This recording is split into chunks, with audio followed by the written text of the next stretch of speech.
Nous revoilà en plein milieu de semaine pour un épisode assez Oui, spécial.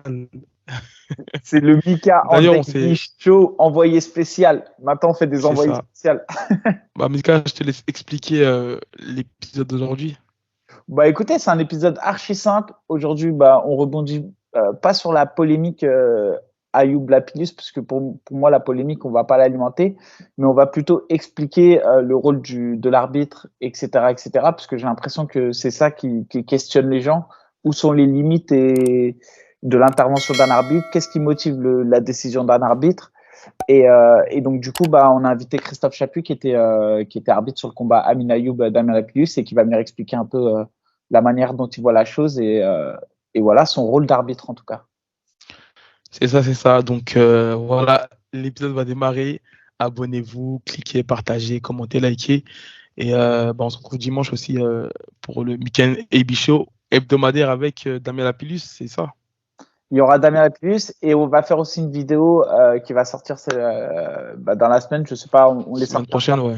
temps, ouais, avec Loïc Pora, qui est aussi un officiel et qui nous expliquera le système des comptages pour AB. Parce que comme il a du mal à compter AB sur ses doigts, du coup, il nous C'est explique. ça, c'est ça. Il viendra nous éclaircir là-dessus. Voilà. Ok, bah, let's go. Let's go.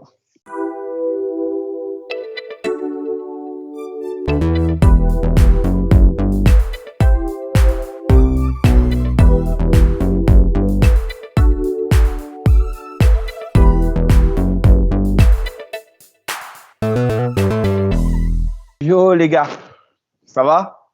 Ça va et toi, Mika, Christophe, la forme les gars? Bien, la forme. Un peu fatigué, je sors du boulot, mais on est présent pour répondre à vos questions, on est là. C'est top. Aujourd'hui, on présente, pour ceux qui connaissent pas, c'est Christophe Chapuis. Donc, Christophe Chapuis, c'est un ancien du game. J'ai pas envie de trahir ton âge. Je vais rien dire, mais c'est avant tout un. J'ai 47 ans. La old school. La old school, exactement. Précurseur, c'est l'un des premiers qui a combattu en MMA, qui a porté les couleurs de la France, qui combattait pour haute tension, si je me trompe pas. Exactement. Et qui est désormais passé, qui travaille avec la fédération main dans la main et qui est arbitre, donc un officiel. Je te laisse te présenter et expliquer un peu déjà ton parcours de combattant et aussi ce que tu fais maintenant à la Fédé. Comme tu l'as dit, pas un des pionniers, parce que je me considère plutôt comme de la deuxième, voire troisième génération. Les vrais pionniers, c'est les Loïc Pora, Thierry Diabaté et compagnie. Voilà, moi, je suis arrivé après eux, quand eux étaient déjà un peu installés. Donc, moi, ça me fait plaisir de vous voir parce que je vous ai tous vus. Moi, je me rappelle un de tes premiers combats au Contender à Villepinte contre un mois dans le coin adverse. Voilà, donc ça me fait plaisir de vous voir grandir comme ça dans le milieu. Nous, on est là pour transmettre. Donc, quand je vois que la transmission, elle marche, ça fait plaisir. Et donc, éloigné des cages et des rings depuis un petit moment. Et puis, en plus, là, comme j'ai déménagé sur Montpellier, je donne plus de cours. Voilà, je me suis pas encore mis dans une salle, je sais pas trop ce que je vais faire sur ce plan-là. Donc, je me suis pas mal investi avec la fédération. Voilà, la fédération qui est en place maintenant depuis 2 ans, avec le Covid la première année, donc très difficile à développer, beaucoup de boulot. Les gens ne peuvent pas imaginer le travail qu'il y a à fournir. Voilà. Alors après, on va se parler franchement, il y a deux personnes qui sont embauchées par la Fédé, c'est Lionel Brézéfin, qui est le cadre technique national, et Johnny Frachet, voilà, et qui abattent un travail monstre. Mais c'est les deux seuls. Nous, tous les autres, on est des bénévoles. Voilà, on est tous des bénévoles, on a tous un boulot à côté. Alors après, comme tout le monde le sait, quand un arbitre vient arbitrer, il est défrayé pour venir faire son boulot. Mais voilà, on est quand même des bénévoles. Tout le temps qu'on passe à bosser sur le code sportif, à essayer de recadrer tous les retours qu'on nous fait. Voilà, parce que les gens ne peuvent pas imaginer qu'on est parti de zéro. Voilà, les gens du milieu, eux, se disent le MMA, ça y est, on connaît, on sait ce que c'est, mais pour développer un sport, il faut tout faire. Il faut créer un code sportif, il faut définir. Par exemple, on a eu des remontrances par rapport au fait qu'on a mis des critères sur la cage, il faut une certaine épaisseur de tapis, mais il fallait définir quelque chose. On part de rien. Donc, ça veut dire que demain, on aurait pu avoir une cage avec des tatamis par terre. C'était des tapis marocains, tu vois, par exemple. Comme j'ai vu, il y a une compétition, là, le carpet, je ne sais pas quoi. Ils mettent des tapis par terre, des tapis marocains. Bon, pourquoi pas. Mais nous, on ne peut pas accepter ça, on est une fédération. Donc, obligé de faire des choses vraiment carrées. Et donc, j'ai filé un coup de main. Maintenant, je suis officiel. de la fédération. Je fais partie du bureau technique des officiels. On est quelques-uns, on est 8, si je ne dis pas de bêtises, à faire partie du bureau technique des officiels. Donc, on est chargé du développement et de la gestion des officiels. Sinon, on doit être de mémoire 25, une petite trentaine d'officiels sur toute la France. Après, un officiel, il occupe toutes les fonctions. Tu dis, je suis un des juges, je suis un des arbitres, mais je suis aussi PIT, inspecteur. Il faut savoir qu'autour d'une cage, lors d'une compétition de MMA, il y a 11 officiels. Il y a 11 officiels, ça peu de gens le savent, mais par exemple, la personne qui ouvre la porte pour laisser rentrer le combattant et son équipe dans le coin, c'est un officiel. Voilà. Donc, moi, je suis venu un peu là, à votre demande. Mika, on se connaît bien, donc tu m'as envoyé un petit message pour que je puisse expliquer un petit peu ce qui se passe, les tenants, les aboutissants d'un arbitre, hein, le boulot d'un arbitre dans la cage. C'est ça, d'un arbitre et de tout le staff qui est autour aussi. Parce que moi, j'avais quelques petites questions, moi, justement, par rapport à la fédération, mais bon, ça viendra après tout ça. Et moi, mon but, c'était pas de répondre à la polémique. Au contraire, je pense que le but, c'est pas d'alimenter la polémique, mais c'est plus d'expliquer dans un premier temps, parce que je pense c'est un sport nouveau en France, le MMA. Pour ceux qui étaient vraiment amoureux de la discipline, c'est des gens qui ont suivi depuis longtemps le Pancrace. Et là, il y a eu des centaines et des centaines d'éditions. Mais on l'a vu, en Pancrace, on n'a jamais vu, même pourtant, il y a eu des erreurs d'arbitrage. Hein. Il s'est déjà passé certaines dingueries dans les combats qui n'ont jamais suscité autant d'engouement. Donc moi, ce que je constate, c'est que en fait, aujourd'hui, on a un public assez nouveau qui est pas forcément éduqué ou qui connaît pas forcément bien les règles. Et donc, le but, c'est de faire plus de la pédagogie, d'expliquer déjà quel est le rôle d'un arbitre quand tu es dans la partie centrale, quel est ton rôle, voilà, quel est ton périmètre d'action, où sont les limites de ton périmètre d'action, et d'expliquer un peu ensuite, toi, ta philosophie. Et là, c'est le côté plus Christophe Chapuis. Toi, comment tu vois ta vision? Parce que j'imagine qu'ensuite, chacun des arbitres a je dirais des sensibilités. Même si vous avez tous, on est régi par un même code, après, il y a tout le temps des sensibilités. Et ça, c'est justement la partie subjective. Et donc, c'est aussi sur ça que j'aimerais mettre le doigt, c'est de comprendre, parce que beaucoup aujourd'hui comparent ce qui se passe à l'UFC, notamment sur les arrêts de l'arbitre, etc. Mais il faut comprendre ce qu'on voit à l'UFC sur RMC, c'est la même carte de l'UFC, donc c'est le haut, très, très, très haut niveau, et qu'aujourd'hui en France, nous, on a à peine une trentaine d'éditions, donc une trentaine de cartes qui se sont faites depuis la légalisation du MMA. Sur ces 30 cartes, on a à peine 4 cartes qui sont vraiment du haut niveau, et on est loin du haut niveau de ce qu'on nous montre en main carte à l'UFC. Donc, il faut aussi comprendre que l'arbitrage peut-être se fait en fonction des combattants qu'on a en face. Bon, voilà, maintenant j'ai beaucoup parlé, mais je te laisse. Alors, pour la partie réglementaire, c'est très simple. Un arbitre, il est là, la priorité d'un arbitre, c'est de préserver l'intégrité physique des combattants. D'accord? Alors, c'est ce qui nous met principalement en défaut avec les coins, les combattants et le public. Parce que pour avoir combattu, quand un médecin ou un arbitre veut t'arrêter et que toi, tu as toujours l'impression de pouvoir continuer le combat, c'est juste ingérable. Personne ne comprend. Ni le combattant, ni le coin, personne ne comprend. Alors heureusement, dans 90% des cas, derrière, les examens médicaux prouvent qu'on a eu raison d'arrêter ce combat.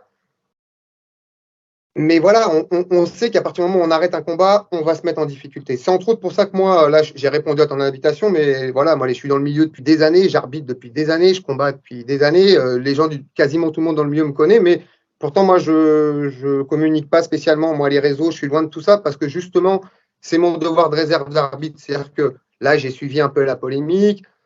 Pour moi, il n'y a pas de polémique.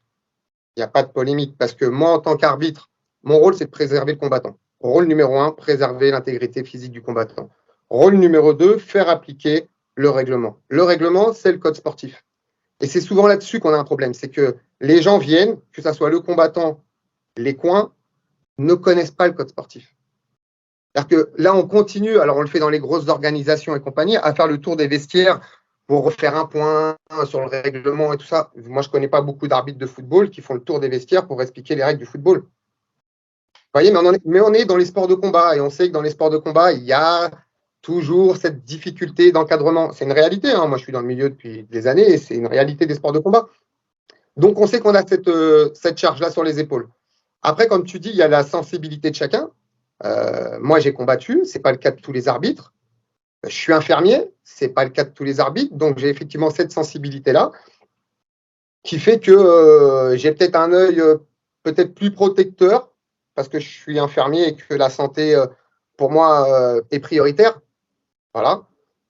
Après, vraiment, un arbitre, pour revenir très simplement sur l'arrêt d'un combat, voilà, qui est le dilemme qu'on a en ce moment, pour prendre le cas du combat, on va en parler. Le cas du combat de Amine.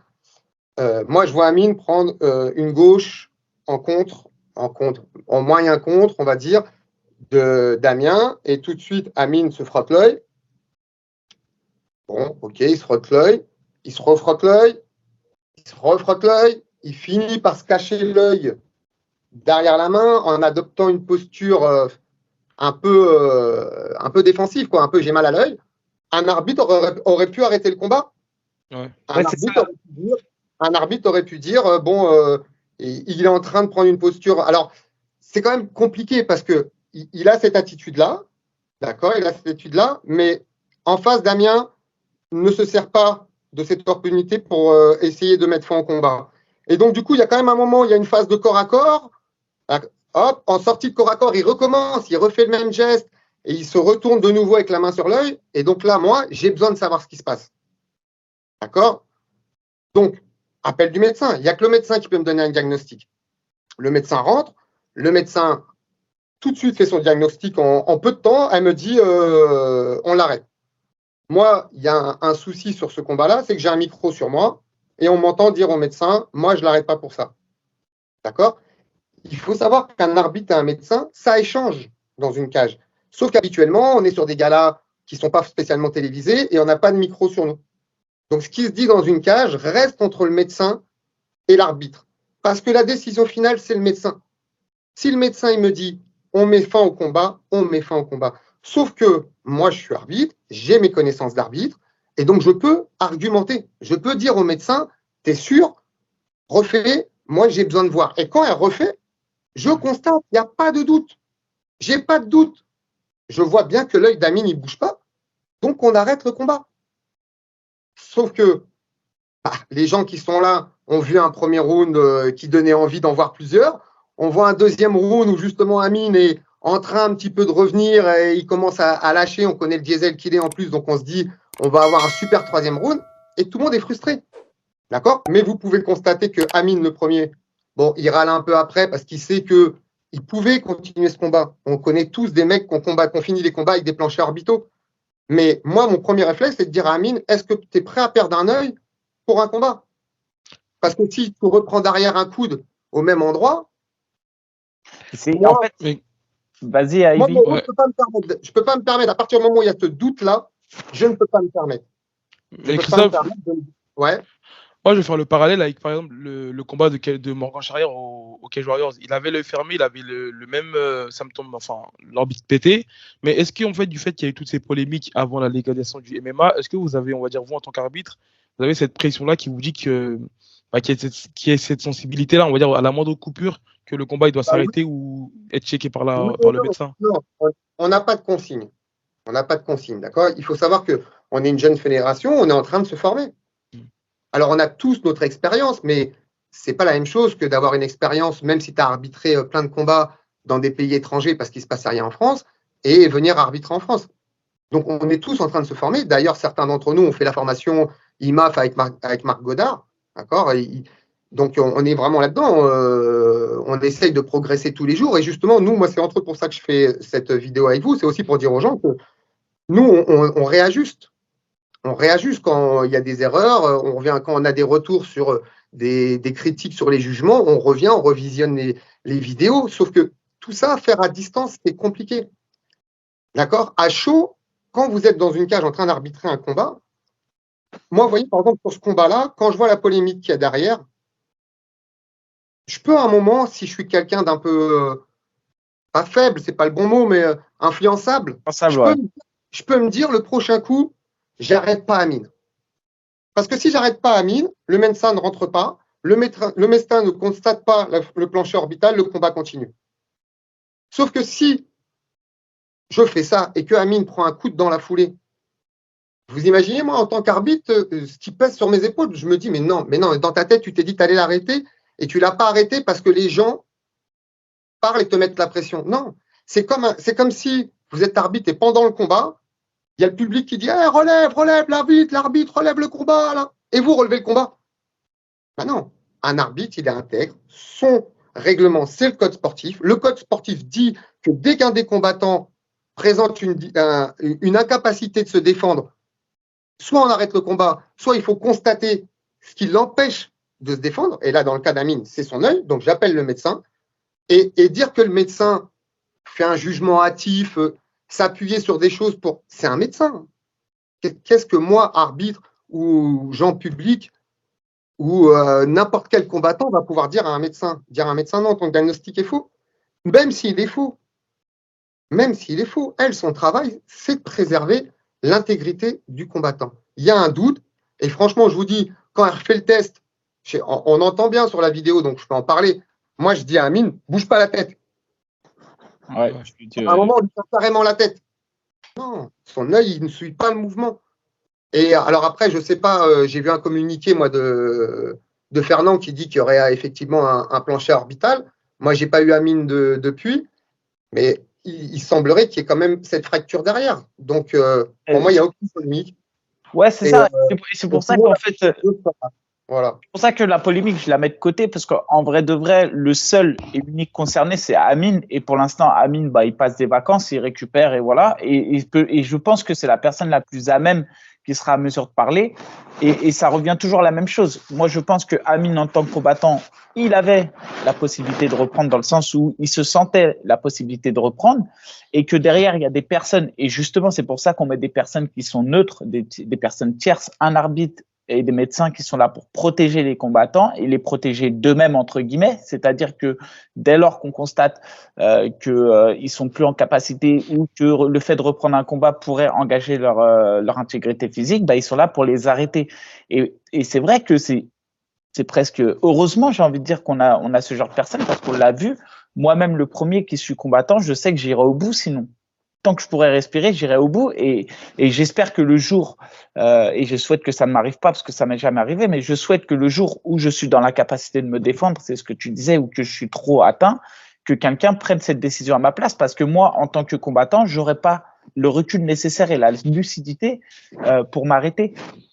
Et pour revenir donc sur plus, maintenant on va prendre un peu de hauteur sur le, parce que la polémique, comme je dis, je pense qu'il y a que Amine qui est susceptible de l'éteindre, et que c'est le seul qui peut confirmer ou infirmer le diagnostic de santé qui a été fait, parce que ça relève du secret professionnel. Donc il y a que lui qui pourra en parler désormais.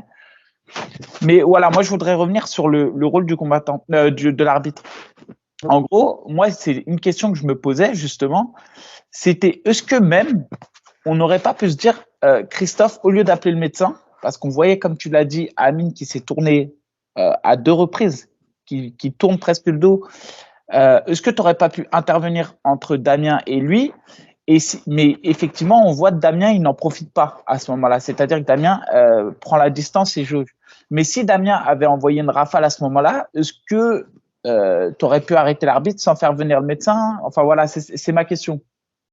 Encore une fois, c'est difficile de répondre parce que ça aurait dépendu de la défense d'Amine. Ouais, d'accord. Parce que si Damien rentre et met une rafale et que Amine garde cette posture où il se cache parce qu'il sait qu'il y a un problème à son œil, il se cache derrière et il garde une posture défensive et il ne se défend pas, j'aurais pu arrêter le combat. Donc, non, moi, pour moi, c'est vraiment en fonction. Il faut penser qu'un arbitre, c'est dans l'instant immédiat.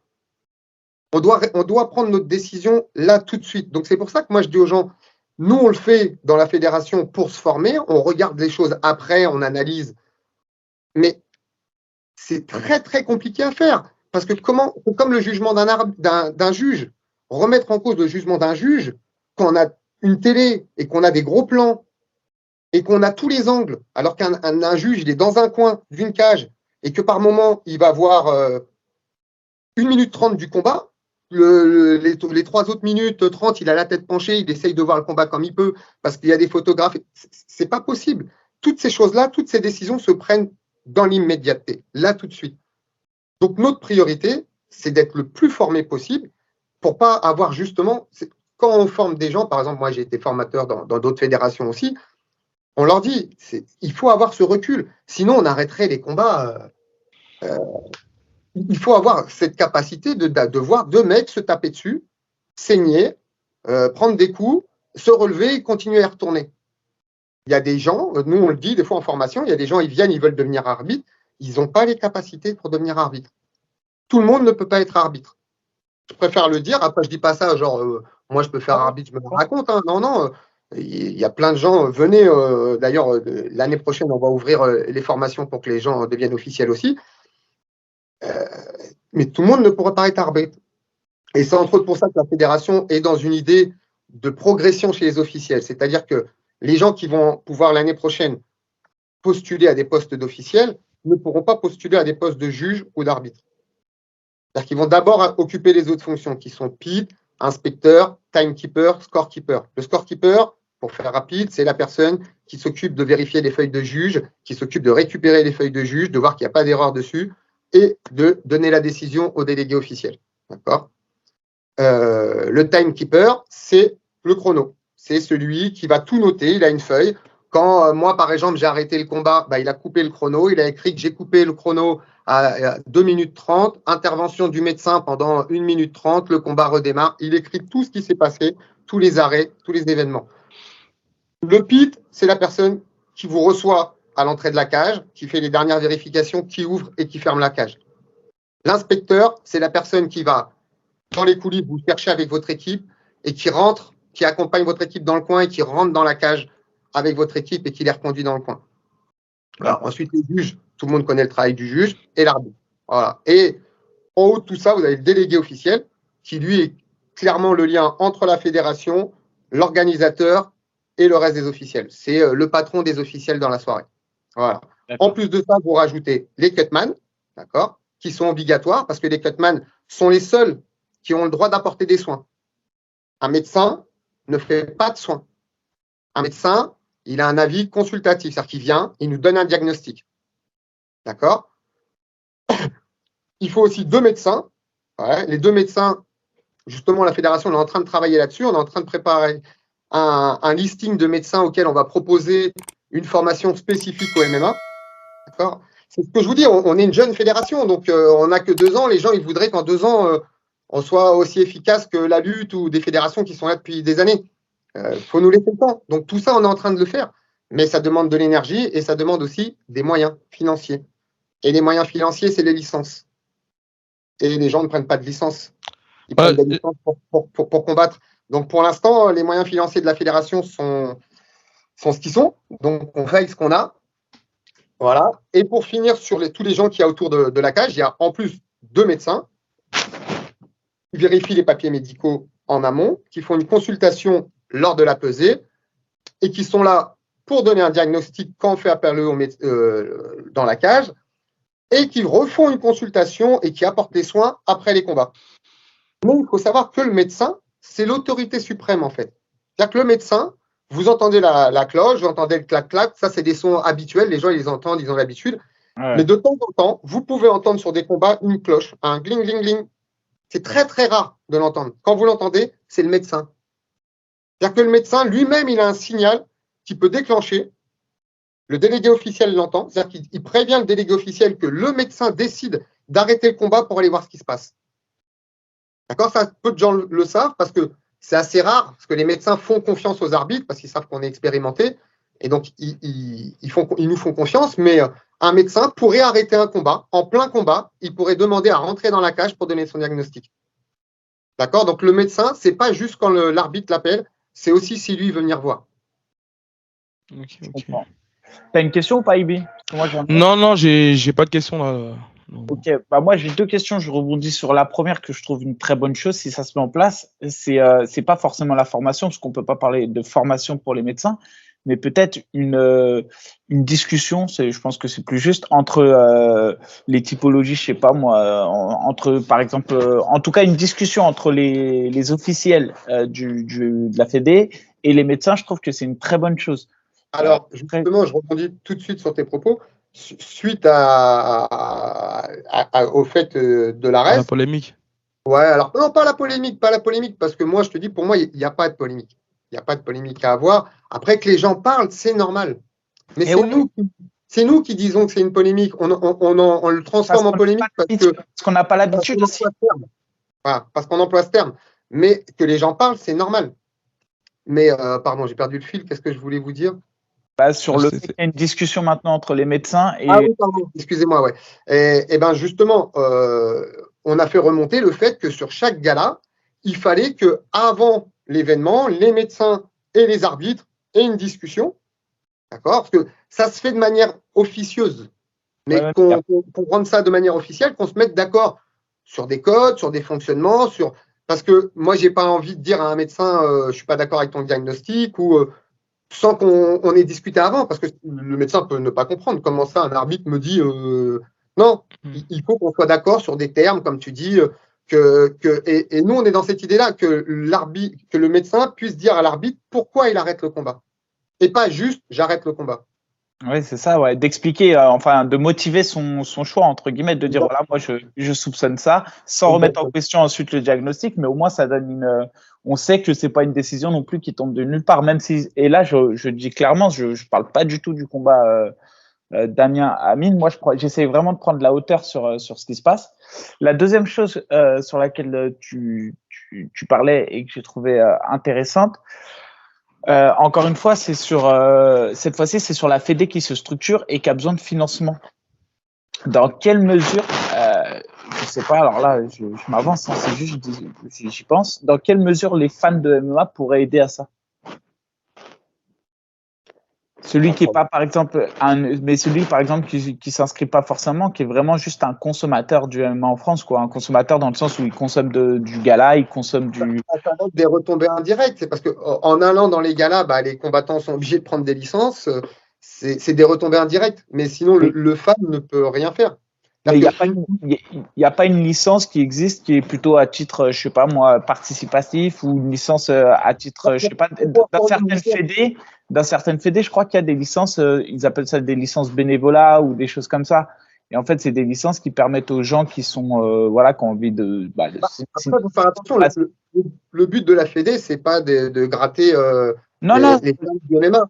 Faut vraiment faire la distinction. C'est-à-dire qu'une fédération, elle est là pour développer le sport, pour le sportif, et principalement pour le développement de l'amateur.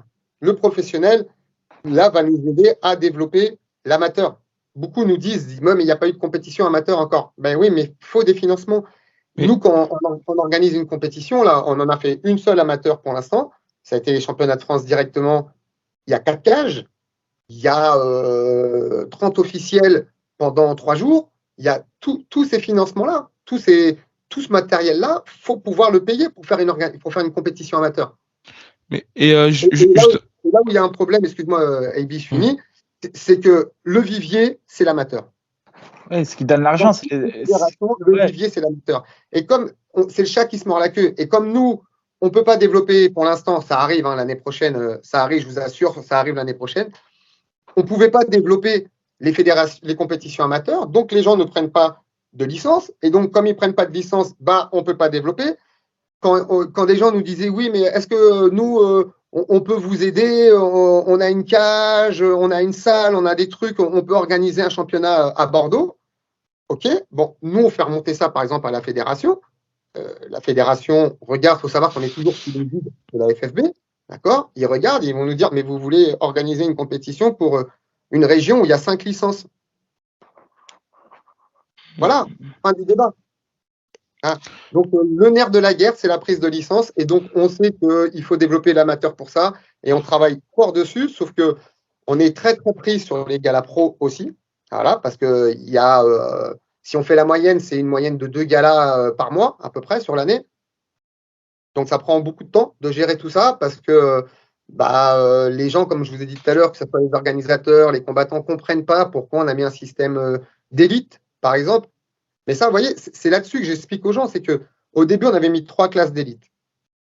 On nous a fait remonter le fait qu'il y avait des difficultés. On est passé à 2 classes d'élite. Et je pense que c'est pas fou en soi de proposer ce qu'on propose. Parce que même les détracteurs qui étaient là au début, finalement, quand ils regardent ce qu'on propose, bon, bah, il n'y a pas grand-chose à critiquer. Non, moi non plus. Bah, moi, par exemple, sur les élites, je suis l'un des plus gros détracteurs parce que je trouve qu'en fait, moi, je comprends la philosophie de la Fédé sur le coup de dire comme les gens ne savent pas se responsabiliser, c'est-à-dire comme les organisateurs parfois font des combats avec des peintres et des combattants expérimentés et que cela peut générer des gros risques, alors on va codifier pour plus que ça se passe. Ça, en gros, c'est un peu la sanction des constats qu'on a pu faire. Mais par contre, je trouve que c'est parfois injuste parce que parfois, on a des gars qui ont 3-0 et qui ont largement le niveau d'un mec qui a par exemple, un 6-4, par exemple. Et donc, l'exemple de Cyril et Volkov, par exemple. Ouais, mais chez les poids lourds, de toute manière, en France, poids lourds. Ah oui, c'est vrai qu'il n'y a pas. Poids légers, c'est pas qu'il n'y a pas, mais en fait, comme c'est des KT où morphologiquement, il n'y a pas beaucoup de personnes qui sont représentatifs, enfin, qui représentent ces KT, du coup, il y a des exceptions. Mais c'est vrai que alors, tu vois, par exemple, pour les élites, ça me paraît pas fou quand même de dire, regarde, un mec, comme tu dis, qui a 3-0, il peut affronter un mec qui a 4 combats de plus que lui. Ça fait 7.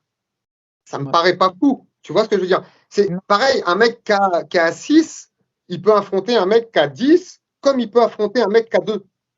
Ça donne quand même un panel aux organisateurs. Le problème, tu dis quoi le problème en fait? C'est le vivier. Le vivier en France. Est-ce qu'en France, on a assez de combattants professionnels? Je mets plein de guillemets à professionnels, parce qu'encore une fois, on a validé des choses, on fait ce qu'il faut pour que les gens puissent passer professionnels, mais qui est professionnel de MMA en France? Alors que le MMA était interdit en France. Tu vois ce que je veux dire? Donc, mais par exemple, je te prends un exemple tout bête. MMA GP, on a Cédric Doumbé là qui va combattre, qui a 1-0, un combat MMA. On sait c'est un tueur à gage en pied-point. On sait il s'entraîne fortement en lutte et ce qui laisse présager qu'il sera bon en MMA, voire très bon même. Il va affronter un Autrichien là qui a 2-2. J'annonce pas cher de sa peau. J'annonce vraiment pas cher de la peau de l'Autrichien. Et je pense que Doumbé, par exemple, si un jour on devait lui mettre un Français qui avait 7-1, par exemple, ou peut-être 12-2 ou 12-3, Doumbé pourrait le prendre. Mais c'est un exemple. Là, effectivement, il a 1-0. Mais moi, je pense plutôt quand il aura 3 ou 4-0. Et du coup, tu vois, quand il aura 4-0, bah, on ne pourra pas lui donner quelqu'un qui a plus de 8 combats. Ouais, mais regarde. Et c'est là où tu me donnes l'exemple de Doumbé. Imagine Doumbé, le matchmaker trouve un lutteur qui a 2 combats de MMA, mais c'est un tueur en lutte. Attention, un tueur en lutte. Est-ce que tu as toujours la même physionomie du combat? Est-ce que tu te dis Doumbé mais on sait que ça arrive pas. Il est là le truc. C'est que c'est les matchmakers, c'est trouver le bon. Alors, je sais que ça complique le fait qu'on ait mis des élites, mais comment une fédération va arriver et dire les mecs, ils ont 3 combats enregistrés sur Tapologie contre des pêcheurs alcooliques, hein? Ah, c'est ça. Mais c'est ça. En fait, ce que j'essaie de. Sérieux quand même. Donc, dire que quelqu'un qui a moins de 10 combats ne peut pas affronter quelqu'un qui a plus de 10 combats avec un panel de 4 combats au-dessus, 4 combats en dessous, ça me paraît pas fou, franchement, Mika. Non, c'est pas fou. Ce que je dis juste, c'est que vous avez encadré quelque chose que vous avez vu. C'est-à-dire que vous avez fait le constat que certains organisateurs matchaient des combats qui n'avaient pas lieu d'être. Parce qu'on, sur le plan sportif, on savait que ça allait être une boucherie. Donc ça, je l'entends. Par exemple, quand je pense à Hiram Rodriguez, c'est un mec qu'on a pris beaucoup en Gala de Pancras. C'est un mec du Pays-Bas, je crois, qui vient. Ouais. Il a dû prendre au moins 8 ou 9 KO sur le circuit français. Et à chaque fois, c'était dramatique. Le dernier KO en date que j'ai de lui, c'est quand William Gomis le met au sol. Je crois il est resté 15-20 minutes dormir. Dramatique. Ce que je veux dire par là, c'est que la règle, elle a fait que infantiliser les organisateurs. Et du coup, pour ceux qui voulaient parfois faire des match-ups intéressants, qui sur le papier marchaient, et ben maintenant ils peuvent plus le faire. Et ce que je reproche à la règle, c'est pas tant la règle, parce que la règle, elle va sécuriser. Mais c'est le fait qu'on ne fasse pas d'exception à la règle. Je ne comprends pas qu'un arbitre ou un officiel ne puisse pas prendre à un moment donné, si on lui fait la réclamation, de dire s'il vous plaît, moi les gars, j'ai un mec, il a 4-0, mais c'est un tueur à gage, il veut affronter un mec qui a 12-2, regardez, c'est possible. Et c'est ça que j'aimerais, c'est de se dire, ok, il y a la règle, mais ok, on va faire des exceptions. Enfin, on va regarder pour les demandes d'exception. quels critères tu définis pour dire que ce combat-là, je l'accepte et ce combat-là, je l'accepte pas? Fight Matrix, par exemple. Fight Matrix. Donc, pour toi, le classement peut suffire à dire que le mec, comme il a 4 combats et il a pris 4 ceintures dans 4 organisations pourries, donc du coup, il n'est pas trop mal classé, ça suffit. Bah, c'est pas que ça suffit, mais c'est un indicateur. Un indicateur. Moi, je pense sincèrement qu'avec mes connaissances MMA, je suis apte à dire si un combat est dangereux ou pas. Vraiment, je pense que je sais quand on me fait une demande, je pense pouvoir dire ok si c'est dangereux ou pas. Toi, j'en doute pas. Moi aussi, j'en doute pas. Mais les personnes qui vont me demander de valider ce combat, elles vont en douter. Ouais, mais par exemple, tu vois, il y avait la Fédé, je me souviens, moi, dans les pays scandinaves, quand Taylor avait signé à l'UFC, il devait affronter Denis Strinder. Non, pas Denis Strinder. Denis Silver. Denis Silver. Non, et Denis Silver. Et Denis Silver était jugé trop expérimenté pour Taylor et la communauté nationale du MMA dans les pays scandinaves a refusé ce combat. Et tu vois, leur démarche, elle est intéressante parce que leur démarche, elle est inverse.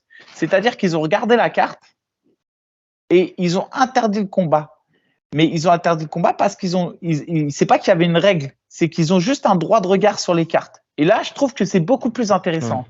Alors après, comme je te dis, on n'est pas fermé à l'évolution. Et moi, je pense que ça, c'est une évolution possible, mais on n'a pas le recul. On a 2 ans de recul. Donc, pour pouvoir avoir cette crédibilité, faut du recul. Donc, moi, je pense qu'il y a encore des choses qui vont changer en avançant. Voilà. Oui, exactement. Après, moi, c'est mon point de vue. Je suis obligé. C'est parce que c'est vraiment quelque chose. Mais n'oubliez pas aussi qu'on a dû présenter un cahier des charges, on a dû présenter quelque chose qui tenait la route. D'accord. Moi, des associations, des pseudo-fédérations, des acteurs du milieu, j'en ai vu des milliers se battre pour le développement du MMA. Pour une fois qu'il était là, fallait que le bébé il tienne la route. Ouais, voilà. Il tient la route et effectivement, il y a des points sur lesquels on pourrait et on va encore s'améliorer. Comme je t'ai dit tout à l'heure, l'idée de développer un listing de médecins qui seront conseillés aux organisateurs, parce qu'il faut savoir que la fédération n'a pas de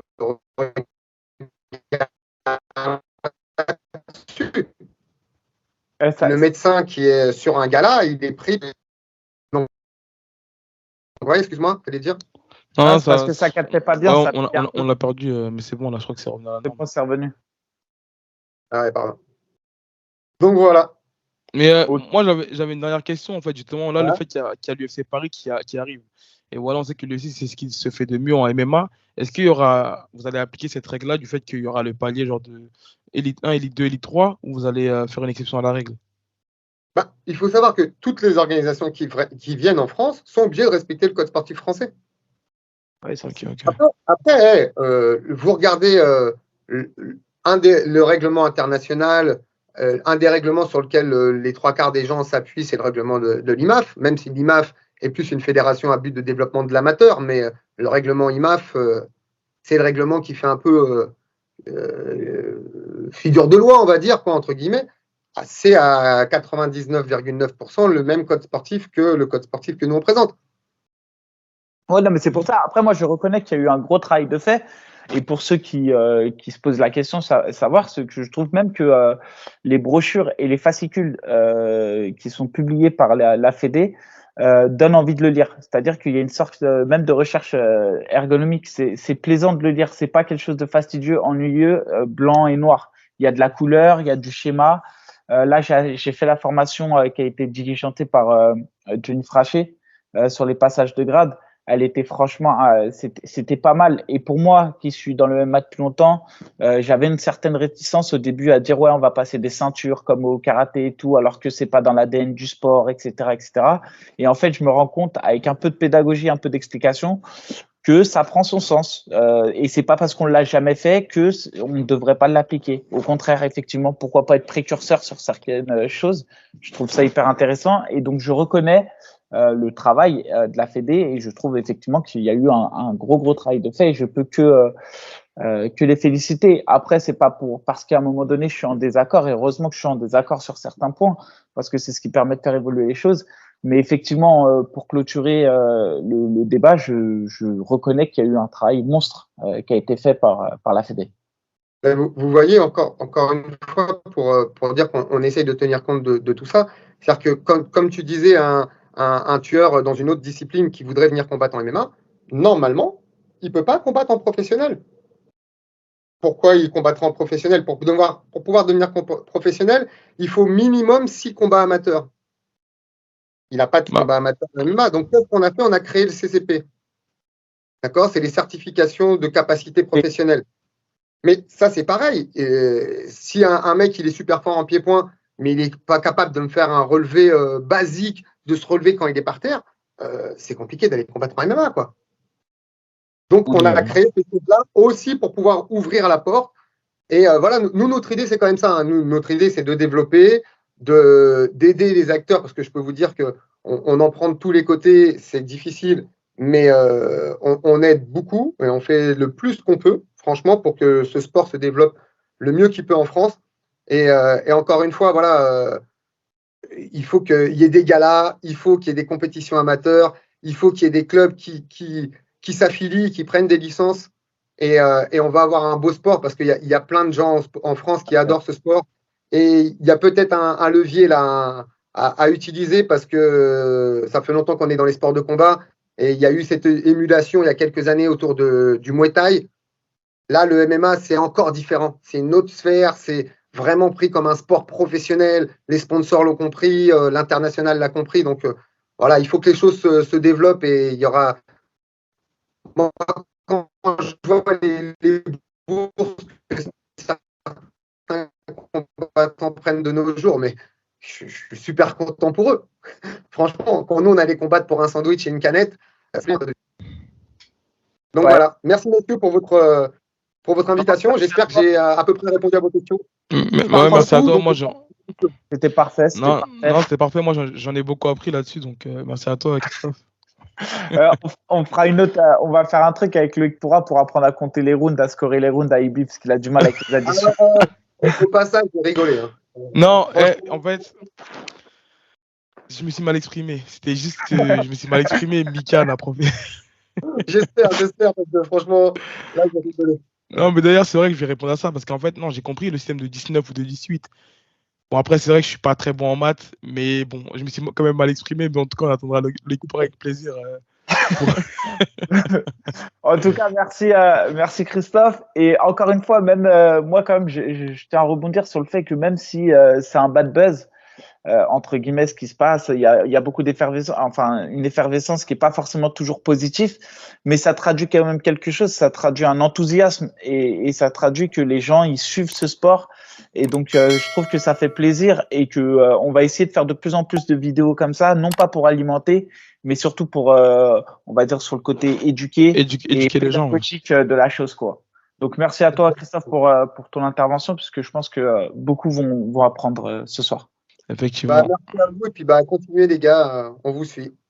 Bon, merci, c'est cool. Salut, Christophe. Ciao, les gars.